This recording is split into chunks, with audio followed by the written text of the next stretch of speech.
Merhaba arkadaşlar, kanalıma hoş geldiniz. Bugün sizlerle bu şeritli battaniye yapıyoruz. Daha önce runner'ını ve yastığını paylaşmıştım. Ne kadar ip kullandığımı video sonunda belirttim. Oradan bakabilirsiniz. Paylaşım yaparken beni de etiketlemeyi unutmayın. Bu modeli yaparken istediğiniz ipi kullanabilirsiniz. Ben elimde olan bir ipi bu şekilde değerlendirmek istedim. Şimdi sizleri daha fazla bekletmeden yapılışına geçebiliriz. Bu modeli yaparken %100 akrilik ip kullandım. 4 numara.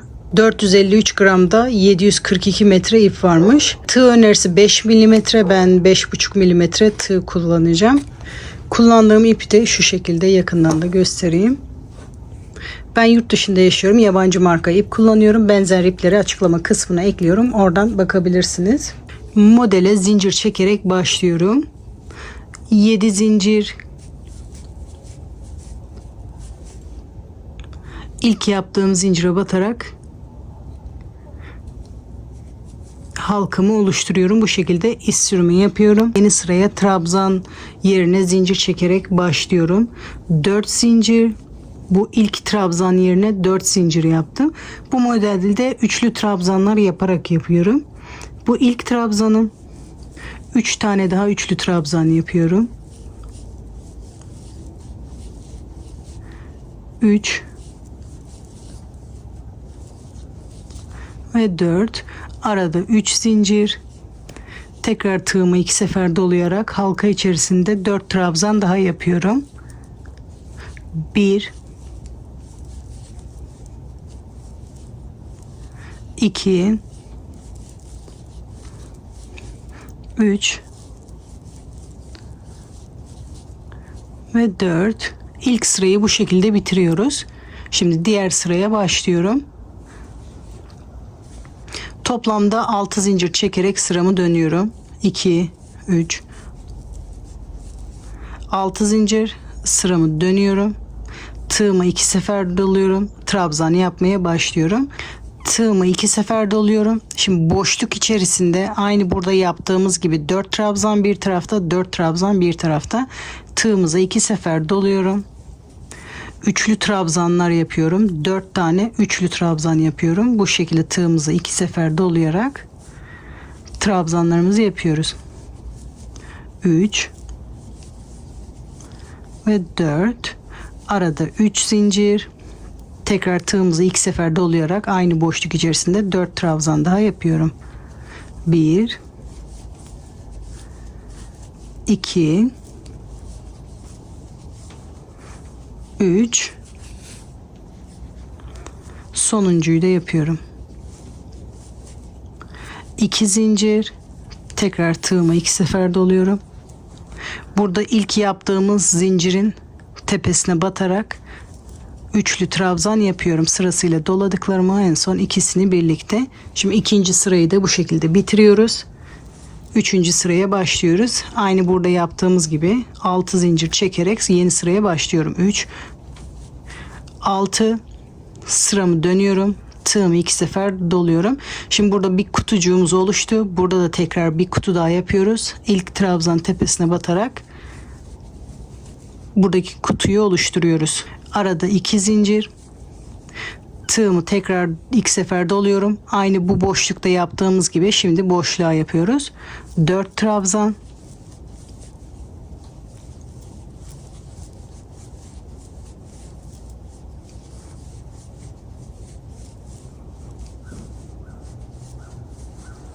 Arada 3 zincir. Tekrar aynı boşluk içerisinde 4 trabzan yapıyorum. 2 sefer doluyoruz.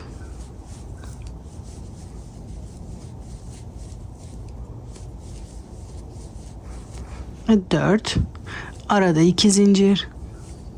Bu sonuncu trabzan tepesine batarak ilk kareyi oluşturuyorum. Tekrar 2 zincir. Tığımı 2 sefer doluyorum. Buradan 2 zincir bırakarak 3. zincire batıyorum. Bakın 1 2 3, buradan 3. buradan 4. zincire batarak trabzanı yapıyorum. Şimdi genişlemeye başladı. Şu anda biz buradayız. Bir sıra daha yapıyoruz. büyütürken ortadan bu şekilde yapmaya devam ettikçe bu büyüyor kenarları da yaparken. Şimdi tekrar 6 zincir, sıramı dönüyorum. Şimdi bu trabzan tepesine batıyorum, kutuyu yapıyorum. 2 zincir, ilk trabzan tepesine batarak kutu yapıyoruz. 2 boşluk oldu. Şimdi son boşluğumuzda yapıyoruz. Orta kısmı yapıyoruz. Toplamda 3 boşluğumuz oluştu. Şimdi bu ortadaki kısmı yapıyoruz. Bu ortası hep aynı oluyor. 4 trabzan. Arada 3 zincir. Diğer tarafta da 4 trabzan. Runner modelinde yaptığımız gibi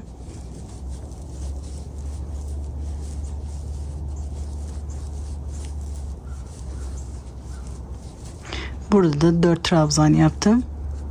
2 zincir, ilk trabzan tepesine batarak trabzan yapıyorum. 2 zincir, trabzan tepesine batarak kutumu oluşturuyorum. 2 zincir,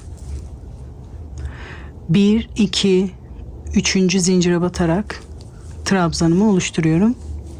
Kutuyu yapıyorum bu şekilde. Şimdi genişletme kısmı bitti. Şimdi kenardan kesmeye başlamam gerekiyor. 2 kutu kesiyoruz kenardan. Normalde bu sıraları eklerken kenardan bir kutu çoğalıyor. Biz bunu 2 sırada bir keseceğimiz için şu anda 2 kutu kesersek bu şeritlerimiz hep aynı olacak. O yüzden şimdi 2 kutu kesmem gerekiyor. Buradan başlamam gerekiyor. Buraya kadar iz sürümü yapıyorum. Bu şekilde bu zincirlerin içinden batarak iz sürümü yapıyorum. Burada trabzan tepesinde batarak iz sürümü yapıyorum. Burada aradaki zincirlere batarak iz sürümü yapıyorum. Trabzan tepesinde de son iz sürümü yaparak şurada 2 kutuyu iptal ederek buradan başlıyoruz. Şimdi buralarda başladığımız gibi 6 zincir, tığıma 2 sefer doluyorum. Bu trabzan tepesine batarak ilk kutuyu oluşturuyorum. 2 zincir. Şimdi başta 4 sıra yaptık bunu genişletmek için ama bundan sonra hep 2 sırada bir keseceğiz. Tığıma doluyorum. Bu boşluğu aynı şekilde yapıyoruz. Orta kısımlar aynı.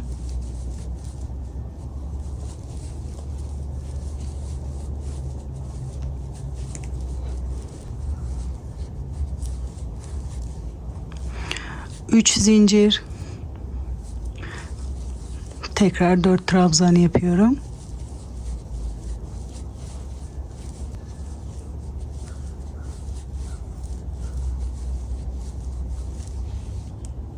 Şimdi burada da 2 kutu kesmem gerekiyor. Buraya kadar, bu trabzan tepesine kadar yapıyorum.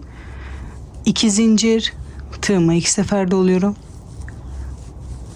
Burada bir trabzan, 2 zincir, buradaki trabzan tepesine batıyorum.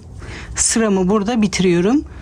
Bunlara hiçbir işlem yapmıyorum. Şimdi yeni sıraya başlıyorum. Aynı buralarda yaptığım gibi 6 zincir, sıramı dönüyorum. Trabzan tepesine batıyorum. Şimdi videoyu uzatmamak için bu orta kısımda tekrar göstermek istemiyorum. Bu şekilde sırayı bu sıra sonuna kadar yapalım. Sıra sonuna kadar geldim. 3. zincire batarak son trabzanımı yapıyorum. Sırayı burada bitiriyorum. 2 sıra oldu. Şimdi diğer yöne dönüyorum. Burada yaptığım gibi iz sürme yaparak kesme yapmam gerekiyor. Bu trabzanın tepesine kadar 2 kutu iptal ediyoruz. Şimdi sırasıyla zincirlere iz sürme yaparak devam ediyorum. Trabzan tepesinde de iz sürme yapıyorum. Bu şekilde trabzan tepesine kadar iz sürme yapıyorum. 2 kutu kestik buradan. 6 zincir çekerek yeni sıraya başlıyorum. 1 2 3. Tığıma 2 sefer doluyorum. Normal sıralarda yaptığım gibi sırama devam ediyorum. Şimdi bu sırayı da diğer sıralarda yaptığım gibi yapıyorum. Buradan da 2 kutu kesmem gerekiyor. Bu trabzan tepesine kadar yapalım. Sıra sonuna kadar geldim. Son trabzanın tepesine de batıyorum. Bu sırayı da burada kesmiş oluyorum. Bu 2 taneyi yapmıyorum. Şimdi yeni sıraya başlıyorum. 6 zincir. Normal sıraya devam ediyorum. 2 zincir. Bu trabzan tepesine de batarak sıraya devam ediyorum. Bunu da bu şekilde sıra sonuna kadar yapalım. Bir de sıra sonuna kadar geldim. Diğer yöne dönüyorum. Burada yaptığımız gibi 2 kutu kesiyorum. Bu trabzanın tepesinden başlıyorum. Sırasıyla iz sürme yapıyorum.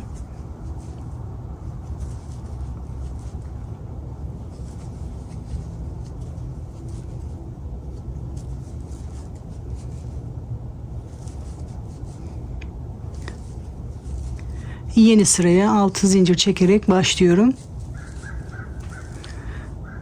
Sıradaki bu ilk trabzana batarak ilk kutuyu oluşturuyorum.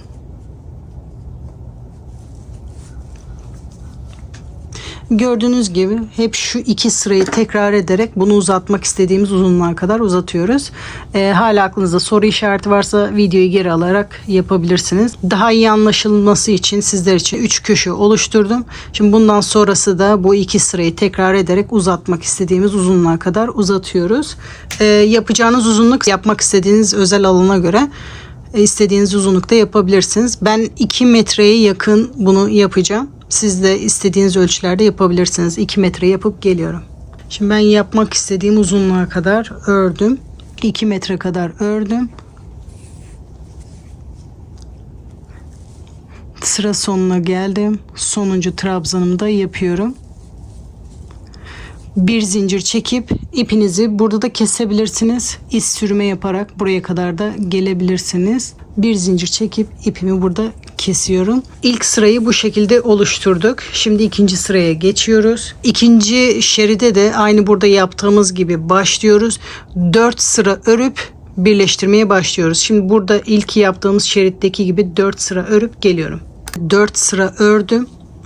Tam böyle 2 kutu keseceğimiz taraftayım şu anda. Buradan başlayacağım ama bu köşeyi de birleştirmem gerekiyor. Şimdi şeritlerimizin yönü aynı yönde olması lazım. Şimdi bunu çevirdim. İlk sıraya baktım yönünü anlayabilmek için. Bakın ilk sıranın düzü bu tarafta. Bunun da düzü bu tarafta. Giderken bu yöne gitmiştim. Şimdi tersine döndüm. Yeni sıraya başlamak için. Ondan sonra yönüne bakıyorum. Bakın çevirdiğim yönde düzü bu taraf. Bunun da düzü bu taraf olacak şekilde ayarladım. Şimdi bu bitmiş parçanın köşesine geliyorum. Bakın burada trabzanlar yaparken 3. zincire batarak yapıyorduk. Şimdi birleştirme aşamasında da 1, 2, 3 buradan 3. buradan 4. zincirin içinden tığımı geçiriyorum. Bu ilmeğimi oradan alıyorum. Bu zincirin içinden beri geçiriyorum. Ondan sonra normal sırada yaptığım işlemi yapıyorum. Bakın sırasıyla iz sürme yapıyorum. 2 kutu iptal etmem gerekiyor. Şu anda biz şu sırayı yapıyoruz. Buradaki kesme işlemini yapıyoruz. Sırasıyla bu trabzan tepesine kadar iz sürme yapıyorum. İlmeğimizi zincirden geçirdikten sonra normal sırada yaptığımız işlemi yapıyoruz. Birleştirme aşamasını o şekilde yapıyorum. Şimdi dediğim yere kadar geldim. 2 kutuyu iptal ettik. 6 zincir. Bu trabzan tepesine batarak trabzan yapıyorum. 2 zincir. Boşluğa gelerek normal ortadaki işlemi yapıyoruz. Sıra sonuna kadar yani şu trabzan tepesine kadar yapıyorum. Bu 2 kutuyu iptal ediyoruz. Orta kısımlarını normal sıralarda yaptığımız gibi yapıyoruz. Videoyu uzatmamak için sadece başlangıç kısımlarını göstereceğim. Buraya kadar yapalım. Dediğim yere kadar geldim. 2 kutuyu iptal ettim. Şimdi yeni sıraya başlıyorum. 6 zincir. Diğer yene dönüyorum. Normal sıralarda yaptığım gibi devam ediyorum.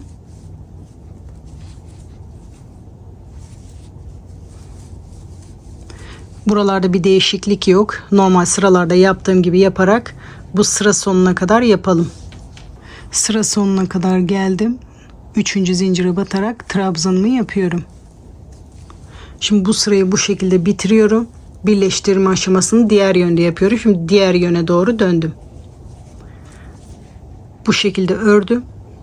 Diğer yöne döndüm. Birleştirme yapıyorum.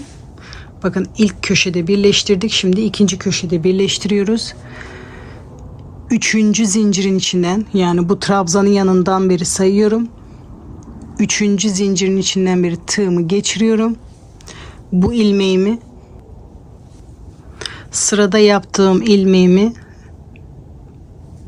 zincirin içinden geçiriyorum. Bakın buradaki köşede zincirin içinden geçirdim. Şimdi bundan sonrası normal sırada yaptığım gibi bu trabzanın tepesine kadar iz sürme yapıyorum.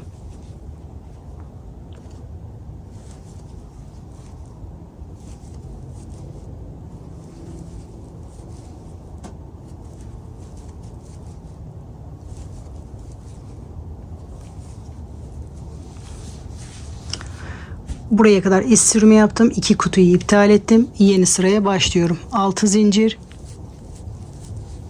Tığıma 2 sefer doluyorum. Bu ilk trabzan tepesine batarak ilk kutumu oluşturuyorum. Bu şekilde yeni sırama başlıyorum. Şimdi bu sırayı gidiyoruz. Burada bu trabzan tepesine kadar. Sonra buradan tekrar sırayı dönüyoruz. Buraya kadar geliyoruz. Yani burada yaptığımız işlemi gidip tekrar geliyoruz. Buraya kadar gelelim. Sıramı gittim, geldim. Burada da kesme işlemi yaptım. Şimdi 3. köşeyi birleştiriyorum. Buradan 3. zincire batıyorum. İlmeğimi alıyorum. Zincirin içinden geçiriyorum. Ondan sonra normal iz sürme yapmaya, normal sırama devam ediyorum. Bu trabzanın tepesine kadar. Sonuncu iz sürmeyi de yapıyorum. 6 zincir çekerek yeni sıraya başlıyorum. Bundan sonrası da normal sıralarda yaptığımız gibi. Şimdi birleştirme aşaması da bu şekilde. Hep şu 2 sırayı tekrar ederek bunu da sıra sonuna kadar birleştiriyoruz. Bu sonuncu köşeye kadar birleştirelim. Şimdi sıra sonuna kadar bütün köşeleri birleştirdim. Bunu da birleştirip burada sıra sonuna kadar geldim. Gördüğünüz gibi başka birleşecek sıra kalmadı. Yeni sıraya da başlamıyorum. Bunu da bir zincir çekip ipimi burada kesiyorum. Bütün şeritleri bu şekilde sıra sıra ekliyoruz. Bütün şeritlerde aynı olacak. Böyle 4 sıra öreceğiz. Ondan sonra birleştirmeye başlayacağız. Bunu da son bir kez göstermek istiyorum. Yönüne dikkat ediyoruz. Çeviriyorum. Bunun düzü. Bunu da gidiş yönüne göre, şu anda gideceğim yöne göre düzüne çevirdim. Burada 3. zincire batarak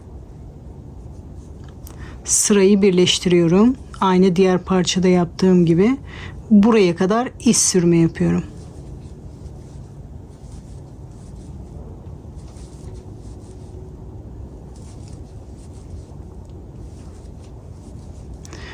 Bu trabzan tepesine kadar geldim. 6 zincir çekerek başlıyorum.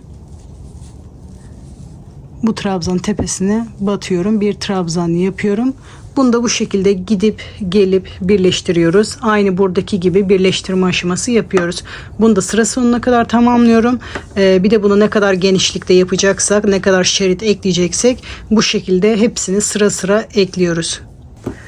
Ben şeritlerimi tamamladım. Şu anda kamera altında gözükmüyor ama toplamda 11 şerit yaptım. Bunu siz istediğiniz kadar ekleyebilirsiniz. Siz bunu kullanacağınız ölçüye göre daha fazla ekleyebilirsiniz. Örgü kısmı bitti. Bunun uç kısmına istediğiniz gibi süsleme yapabilirsiniz. İsterseniz ucuna püskül takabilirsiniz. İsterseniz pompon takabilirsiniz. Pompon yapılışını daha önce pomponlu yastık videosunda paylaşmıştım. Oradan bakabilirsiniz. Püskül yapılışını da daha önce birçok videoda paylaştım. Püskül yapılışlarına da oradan bakabilirsiniz. Videoyu çok uzatmamak için onları burada tekrar eklemeyeceğim. Püskülü de bu şekilde ekleyip bağladığım ipi püskülün içine doğru çekiyorum. Pomponu takarken de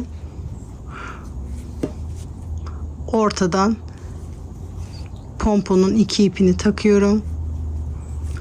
2 düğüm atıyorum. Püskülde bu ipleri püskülün içine doğru çekiyorduk saklamak için. Ama pomponda yer olmadığı için bu arkada saklıyoruz ipleri. 2 tanesini bir tarafta saklayacağım. 2 tanesini diğer tarafta saklayacağım.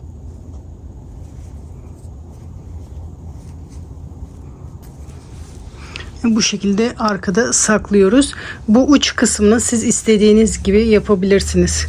Sizin göz zevkinize kalmış. Hangisi daha çok hoşunuza gidiyorsa onu tercih edebilirsiniz. Battaniyemin bitmiş hali bu şekilde. Toplamda 11 şerit yaptım. Siz bunu yapmak istediğiniz genişliğe göre yapabilirsiniz. Daha fazla ekleyebilirsiniz.